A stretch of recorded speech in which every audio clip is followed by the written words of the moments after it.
वज़ीर दिफ़ा ख्वाजा आसिफ, जो अपनी बेबाक गुफ्तगू और काटदार बयानात की वजह से मशहूर हैं, उन्होंने एक बार फिर खबरदार किया है कि आइंदा चंद माह में आइनी बहरान आ सकता है। ये आइनी बहरान मार्शल लॉ या मिनी मार्शल लॉ की सूरत में होगा।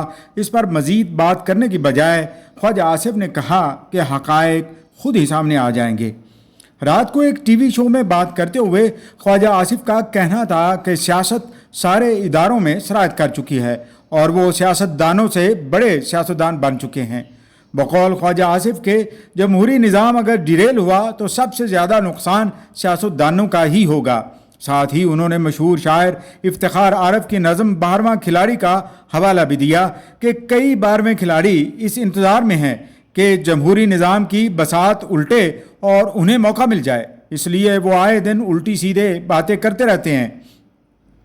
ख्वाजा आसिफ का मौक़िफ़ है कि किसी सियासी जमात पर पाबंदी नहीं लगनी चाहिए, लेकिन सियासी जमातों को भी निज़ाम का हिस्सा होना चाहिए। उन्होंने पाकिस्तान तहरीक इंसाफ पर इल्ज़ाम लगाया कि किस तरह ये सियासी जमात मुल्क दुश्मन अनासर का आलाकार बन चुकी है।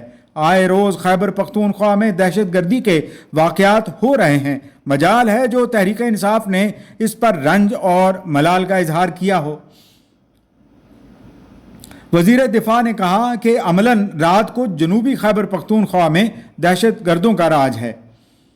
बैनुल-अक़वामी रेटिंग के इदारे फिच ने भी इस किस्म की पेशगोई की है कि मौजूदा हुकूमत 18 माह तक चल सकती है और उसके बाद टेक्नोक्रेट का सेटअप आ सकता है। इमरान खान के लिए कोई गुंजाइश नहीं। मूडीज़ पाकिस्तान की रेटिंग बेहतर होने का बताते हैं, ख़ास तौर पर IMF के साथ डील के हवाले से। मुल्क में सरमायाकारी और फंड्स की मिकदार बढ़ने की उम्मीद है।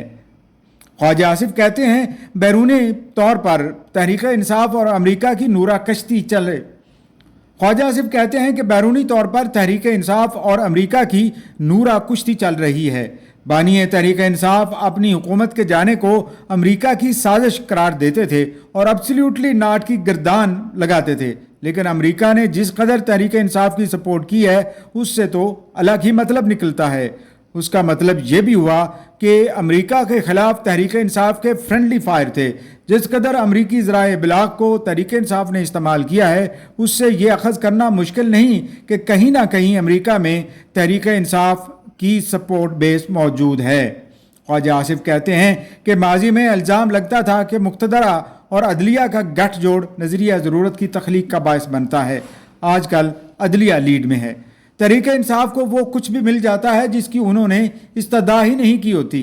सुन्नी इत्तेहाद कौंसिल की पिटीशन पर फ़ायदा तहरीक इंसाफ को हुआ। क्या मुक़्तदरा और अदलिया का सेम पेज फट चुका है? इसके बारे में कुछ नहीं कहा जा सकता। और फिर नवाज शरीफ कहाँ हैं? सियासी तजियाकारों के नज़दीक ज़रूरी है कि फ़रीक़ैन बसीरत का इस्तेमाल करें। मुल्की मईशत जिस नहज पर पहुँच चुकी है उसमें किसी किस्म की एडवेंचर की गुंजाइश नहीं। आम लोग ये कहते हैं कि उनकी लड़ाई से उनकी मईशत और ख़राब होगी और उन पर बोझ बढ़ेगा जो पहले ही महंगाई की चक्की में पिस रहे हैं। वैसे ख्वाजा साहब जज हों या जर्नैल, रिटायरमेंट के बाद उनकी मंजिल अमेरिका ही होती है और सियासतदान भी अहले मगरब की पनाह में जाना पसंद करते हैं।